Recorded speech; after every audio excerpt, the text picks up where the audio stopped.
Sukuna is never beaten those allegations. That's probably words that you've seen, heard, and rang in your dreams multiple times from multiple people all over the place. And I'm here to talk about it. He's not beating those allegations. The end.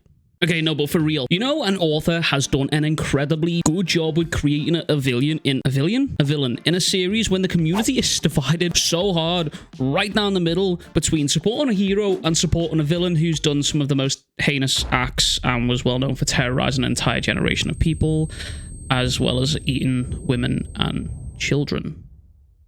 Hey, yo, what the fuck are you guys cheering for out here? Is this your man's? Like, seriously, all jokes aside, let's talk about these fraud allegations and why they're sticking incredibly hard. That's what she said. But also, don't forget to like and subscribe, and also stick around to the end of the video for the giveaway winner of the brand new 4060 GPU. Sukuna as a villain is one of the most mysterious villains that we've come across in the manga medium for a long time now. It's been 232 chapters, and we still do not know a whole bunch about Sukuna. Here's the things that we know for an absolute 100% fact certainty. Number 1, he's been around for over 1,000 years. 2, that's it.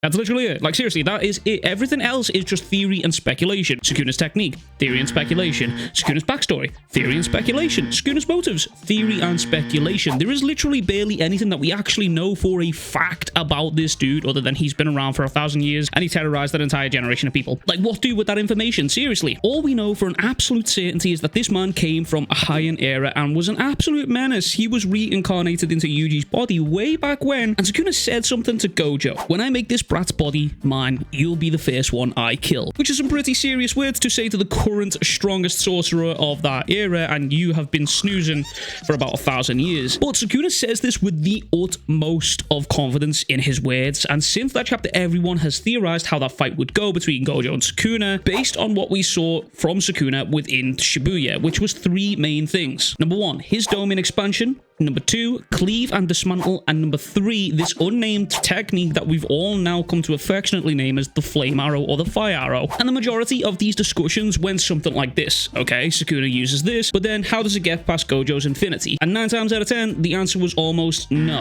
It doesn't get past Gojo's infinity. And now we know for a certainty that this still holds up. But somewhere along the way, Sukuna switched tactics and instead abandoned the flame arrow and his trusty cleave and dismantle technique and his domain expansion in favor of Megami's 10 Shadows technique to defeat Gojo. And as of this video right now, Gojo is in a very, very bad way. I've actually long speculated that Gojo didn't actually have a way around the Maharaga's Dharma Chakra wheel, and especially the way Sukuna actually uses it. And it's looking as if I was correct. If you want to go watch that video, I suggest you go watch that one after this. But this point right here is why a good percentage of the fanbase are now calling Sukuna a fraud. And I want to say this on record. I deadass genuinely feel sorry for the Sukuna fans right now, because your boy just isn't given the same type of menacing energy that he was during the Shibuya arc. In this fight right now, he just isn't holding up his reputation as much as what we all thought he would. In fact, Sukuna's entire plan revolves around the Mahoraga being successful. If the Mahoraga can adapt and get past Gojo's defenses, then Sukuna can also get to work. But the thing is, it's also Sukuna that is still unable to get past Gojo's defense without the Mahoraga and domain amplification. Without those 2 main things, Sukuna actually can't harm Gojo with his own technique. We've seen the domain clashes now, and they don't go in Sukuna's favor. Gojo seemingly adapts to all of them and is just making it harder and harder and harder every time for Sukuna to do anything with his own domain.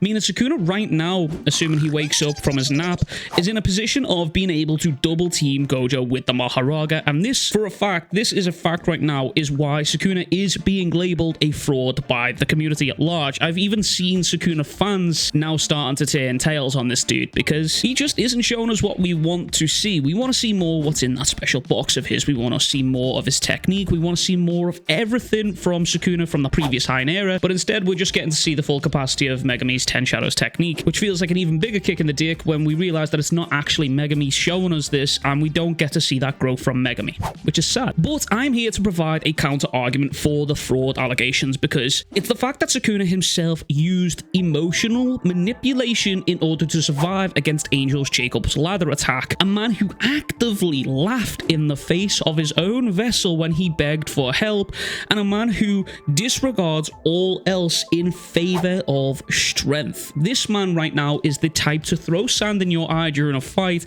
and tell you anything goes before proceeding to stomp on your head until you have a small red stain on the floor. But we know that is the narrative right now. Jujutsu Kaisen is filled with villains getting jumped, and that's the narrative. That's the way Gege's wrote it. Mahito, Dagon, Sukuna, Kenjaku. There's more in there that are all just fathers, but those are the main ones that come towards my mind when I think of villains getting jumped within the series. But we've never actually seen our heroes getting jumped, and that's right where we're at right now. Gege has set us all up in our expectations that his fight with Gojo would be a 1v1, and even after providing us with evidence that the 10 Shadows user and a previous 6 Eyes Limitless user killed each other, we were still under the misconception that this would have been a 1v1, and instead it's now turning into a brutal possible beatdown on Gojo's side. But the main difference right now is that Mahoraga is tamed. Sukuna has complete and utter control, and he is the one that tamed it, meaning a whole new set of rules could apply to how Sukuna summons the Mahoraga and controls it after being knocked out or unconscious, or even potentially dying. But my point here is you can call Sukuna a fraud all you like for the memes,